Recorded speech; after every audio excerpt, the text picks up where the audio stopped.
More than 750 international faculty, students, and researchers have had their visas revoked. That's according to a review of court filings and statements from attorneys in schools around the country. It's unclear if they have to leave the U.S. or if they can continue their education.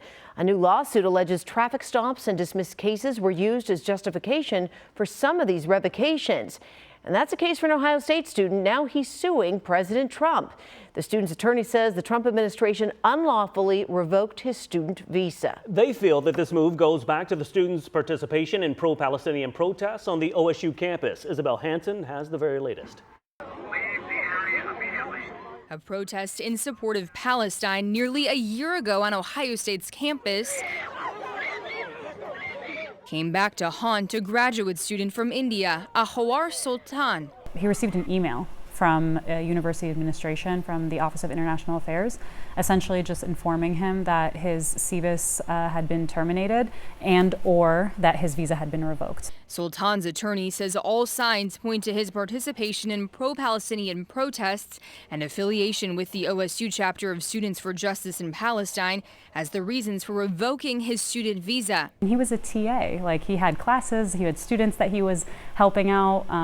It was a shocking moment, I think. While Sultan was arrested the night of the protest last April, his attorney tells me the charges were dismissed and expunged. He hasn't had a traffic ticket. He's had no history of any sort of additional behavior.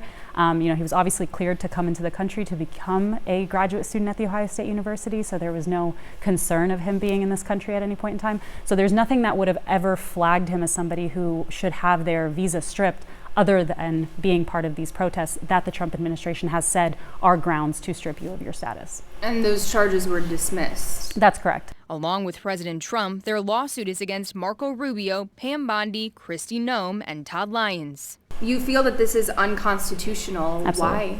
Because he was engaging in protected speech. She says they plan to file a motion for a temporary restraining order in the coming days to stop those named in the suit from taking any additional action. She tells me the goal is to get Sultan his status back. Issues like this go to the core of what it means to be an American. What separates this country from so many others is the freedom of speech that we have and that we so enjoy in this country. And that freedom of speech isn't limited to citizens. It very clearly says in the U.S. Constitution that the freedom of speech applies to all people. On your side, I'm Isabel Hansen, ABC6 News. OSU leaders say that 12 students had their visas revoked. University leaders are not making any comments on this lawsuit.